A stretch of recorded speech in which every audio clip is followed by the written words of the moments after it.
እዚ ኣፎት ሚድያ እዩ ጥዕና ሃበልና ብዝተፈላለየ ቦታን ኩነታትን ኮይንኩም ትሕዝቶናት ካተሉ ክቡራትን ክቡራንን ላይክ ሼር ሰብስክራይብ ምግባር ስለትከታተሉና ምስጋና ንዕዘዝ እዩ ናብ ዋናው ሓበሬታ ሰዓት ከነሰጋግረኩም ፕሮጀክት SLL 360 ሆስፒታላት ዓይደርን መቐለን ብ18 ሚልዮን ብር ሓገዝ ናውቲ ሕክምና ህፃናት ተበርኪቶም እቲ ሓገዝ ሕዚ ልዕሊ 30 ሚታው ዘሎ ሞት ሓናጡን ህፃናትን ንምቅላል ሓጋዚ ከም ዝኾነ ሰብ ሞያ ጥዕናቶም ሆስፒታላት ገሊፆም ኣለዉ ኣብ ትግራይ ብሰንኪ ሕፅረት መድሓኒት ናውቲ ሕክምናን ካልኦት ምኽንያታትን ሞት ህፃናትን ሓናጡን ካብ 30 ክሳብ 33 ሚታው ከም ዝበፅሐ ሰብ ሞያ ጥዕና ይገልጹ ነዚ ፀገም ንምቅላል ፕሮጀክት SLL 360 ምስ ዩኒቨርሲቲ መቐለን ካልኦት ዳርግታ አካላትን ብምትሕዋር ብ18 ሚልዮን ብር ንሪፈራል ሆስፒታል ዓይደርን ሆስፒታል መቐለን ሓገዝናዊ ሕክምና ህፃናት ከም ዝሃበ ኣብቲ ፕሮጀክት ኣተሓባባሪ ክሊኒካል ስራሕቲ ዶክተር ኪሮስ ወልደገሪማ ይገልጹ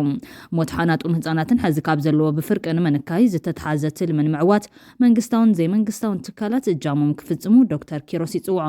ነቲ ሓገዝ ዝተረከቡ ሜዲካል ዳይሬክተር ሆስፒታል መቐለ ዶክተር ጌታቸው ኪሮስን ኣተሓባባሪ ክፍሊ ሕክምና ህፃናት ሆስፒታል ዓይደር ዶክተር ሃይለ ማርያም ፀጋይን እቲ ሓገዝ ናውቲ ሕክምና ዘጋጥም ዘሎ ሞት ሓናጡን ህፃናትን ንምንካይ ሓጋዝ ምዃኑ ተዛሪቦም ኣለዉ ከምዚ ዓይነት ሓገዛት ናብ ካልኦት ትካላት ጥዕና ትግራይ ንምብፃሕ ተወሰኽቲ ሓገዛት ከም ዘድልዩ እውን እቶም ሰብ ሞያ ጥዕና ኣረድዮም እዮም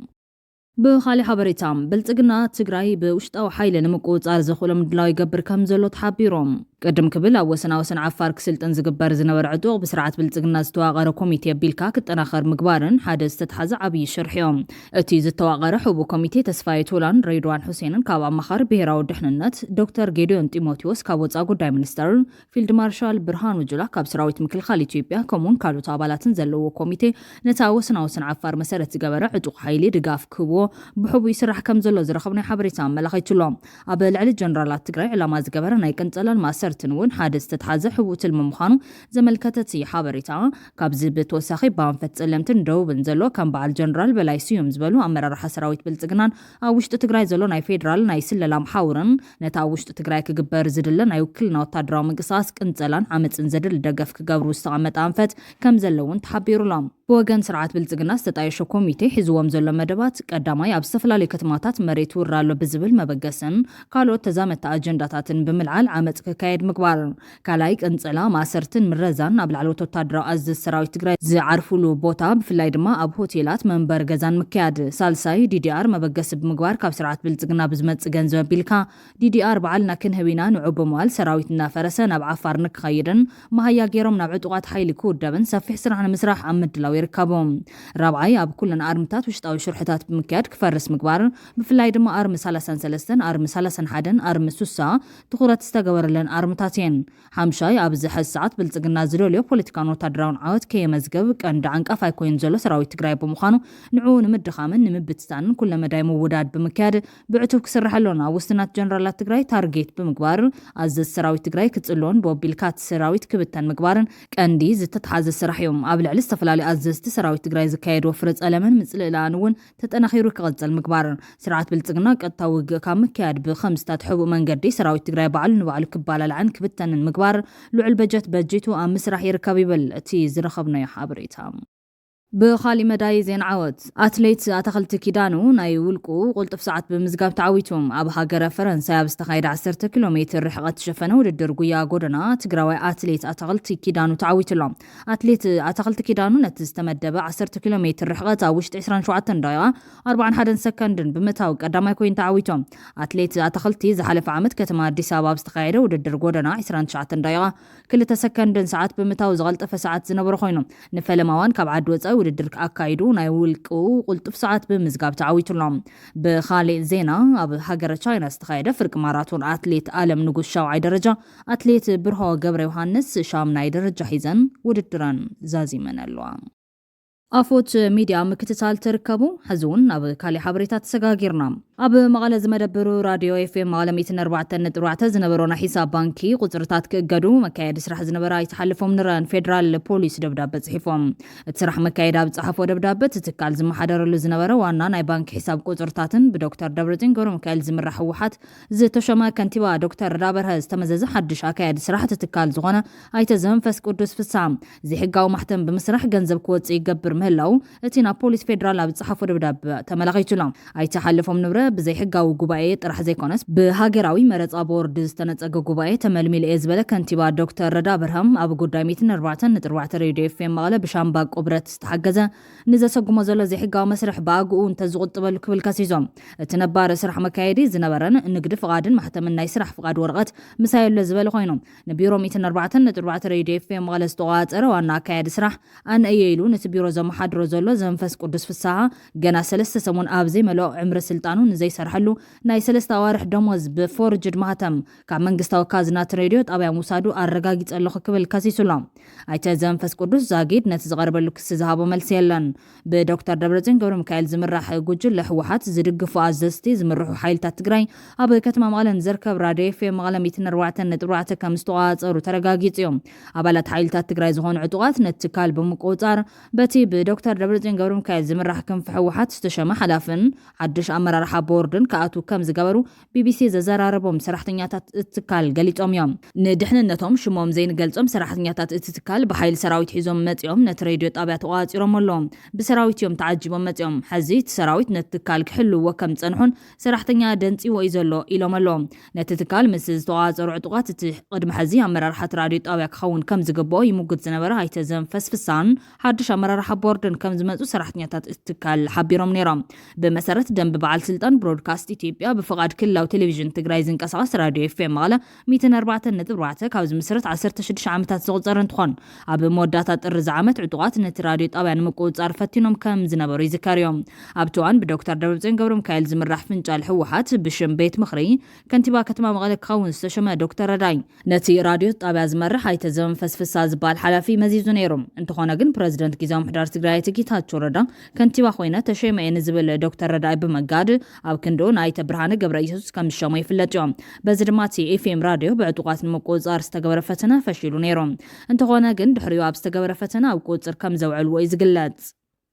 ብኻሊ ዜና አልቡርሃን ከተማ ካርቱም ካብ ዳዕመል ሰሪዕ ሓራ ድሕሪ ምዃና ኣፋል ማይ ዞባዊ ዑደቱ ናብ ስዑዲ ዓረብ ኣምሪሖም ኣብ ልዕሊ ሓይልታት ዳዕመል ሰሪዕ ወሰንቲ ወታደራዊ ዓውታት ዝተጎናፀፈ ጀነራል አልቡርሃን ናብቲ ኣባላት ሰራዊትን ሚሊሻታትን ምብራቕ ሱዳን ብምስልጣን እትተሓጋገዙ ኤርትራውን ኣብ ዝቐረባ እዋን ክበፅሕ ምዃኑ ይጥቀሰሎም ኣብ ቦምበር ላዕለዋ ቤት ምክሪ ሱዳን ጀነራል ዓብደልፋታሕ አልቡርሃን ከተማ ካርቱም ካብ ሓይልታት ዳዕመል ሰሪዕ ሙሉእ ብሙሉእ ሓራ ድሕሪ ምዃና ኣብ ፈላሚ ዑደቱ ናብ ስዑዲ ዓረብ በፂሑሎም እቲ ላዕለዋይ ወታደራዊ እዚ ሰራዊት ሱዳን ብ28 መጋቢት ናብ ከተማ መካ ኣብ ዝበፅሐሉ ምስ ወራስ ዓራት ንጉስነት ስዑድ ዓረብ መሐመድ ቢን ሳልማን ብምርኻብ ኣብ ዝተፈላለዩ ናይ ምትሕጋዝ መደባት ዘትዮም ንዝምድና ሱዳንን ስዑድ ዓረብን ኣብ ምሕያል እትነጥፍ ናይ ሓባር ሽማግለ ክቆሙውን ክልቲኦም መራሕቲ ኣብ ስምዕ በፂሖም ጀነራል አልቡርሃን ናብ ስዑድ ዓረብ ዘምርሐ ሓደ መዓልቲ ድሕርቲ ምስ ላዕለዋይ ልኡኽ ናይታ ንግስነት ኣብ ፖርት ሱዳን ምርኻብ እዮም ኣብቲ ናይ ፖርት ሱዳን ርክብ ኣብ ዳግመ ህንፀት ናይ ብኹናት ሕድሕድ ዝዓነወት ሱዳን ዘተኮር ፕሮጀክት بسعود عرب كتكبر زخول مدباتن كم زتي تملكيتهم نكسنة سعود عرب نتب جنرال آلبورهان زمرح سراويت منغستي كتحجزن كلا حبرات إمارات عرب دما بانزارو نتب جنرال حمدان دقالو زمرح دعمل سريع ويدما فتان حيلتات كم تدق في قلتهم قبل حيلتات دعمل سريع وسنتو تدرو عوتات استوغنات صفا جنرال آلبورهان نابتا والات سراويتن مليشاتات مبرع السودان بمسلطان تتحجاجزو ايرتراون أبزغرباوان كبتح مخانو دبلوماسياتات أميتهم ዝተጎደ ቁጠባን መሰረተ ልምዓትን ሱዳን ንምሕዋይ ስዑድ ዓረብ ሓገዛት ክቅፅል ይግባእ ክብል ድማ ጀነራል አልቡርሃን ገሊጹሎም ፕሬዚደንት ላዕለዋይ ቤት ምክሪ ሱዳን ጀነራል አልቡርሃን ድሕሪ ውግእ ሕድሕድ ሱዳን ኣብ ስዑድ ዓረብ ፈላማይ ዑደት እንተካይድ ካብ ካርቱም ተጸራሪጉ ከም ዝወፀ ዝገለጸ ዕጡቕ ህፁፅ ወሃብ ድጋፍ ድማ ንኻሊእ ኩናት ይዳለው ምህላው ጋዜጣ አሊ ሞኒተር ጸብጺቦም ውግእ ሕድሕድ ሱዳን ኣብ ምግዳድ ኢደታውነት ሃገራት ገልፍ ልዑል ምንባሩ ኣብ መካብ ዝነበሮም ዑደት ዝጠቐሱ አልቡርሃን ኣብ ስቓይ ዝርከብ ህዝቢ ሱዳን ምድሓን ሓገዝ ስዑድ ዓረብ ወሳናይ ምዃኑ ኣብሪሆም ምስ ሚኒስትር ጉዳያት ወፃኢ ስዑድ ዓረብ ሓዊሱ ካልኦት ሚኒስትራትን ልዑል ስዑድ ዓረብ ንጉስ ሳልማንን ምዝታዮም ዝጸብጸበ አሊ ሞኒተር ኣብ እዋን ኩናት ዘይተቋረፀ ደገፍ ስዑድ ዓረብ ኣብ ዳግመ ህንፀት ሱዳን ተጠናኺሩ ክቕፅል ምሕታቶም ተገሊጹሎም حيلهم كابوانا كتما كارتوم تغليلو كم زوت زغلصو حلاف عطق هصص وهاب دغف محمد دغالو بغيدوم مسراويت سودان زكايد ووغ كم بحدش كم زوتزلوان حيلهم يم معراريو مهلاو من مزرابهم كالي سغات فطيرو مهلاو دما تحبيرو لهم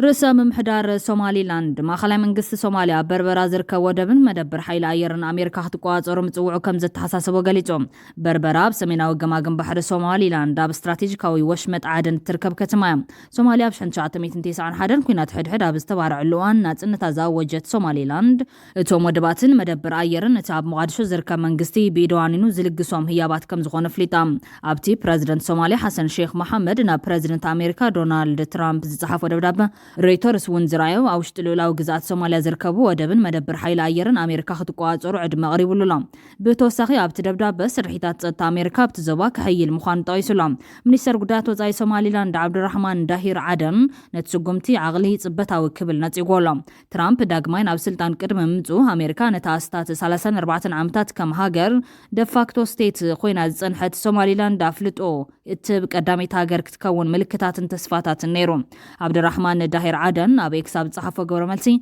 نتزمت زلو افلطو سوماليلاند دون موال كغبرو زخولو كتويلن كبل صحفهم ابي قرباوان زهبو اغلغلوت كم زسفح استغبره ود بربرا ديبو وورلد بستوالت كالحبرات امارات عربي زمحدر امارات عرب دما قند محز امريكا مخانا يفلطو ات منستر نريتور ساب زهاو حبريتا امريكاوين عياش يكونون اب قداي ود بربرا مسمن كسمعمو كم زلوم يفلطيوم يلوم امريكا نوي حوان سلاو حبريتا بمغربن متقات اير بمكيادن انصارتهم مس القايدان جوجل اسلامو منغست متسار زلوم اسلاميين عطوقات الشباب نزكايد مخته ام محجاز عاوي ترا تصاويتا اب دوباون ماخلاين سوماليان زركبو زسفحو كوابيتات زقواصر جوجل الشباب كم قند مشارختي القايدا يغصر منغست سوماليا ترامب كم تاب قدامايوان سلطان زغبرو امريكا تبو حجازات كينكيو سغات كم زلو تعذبتي قالصو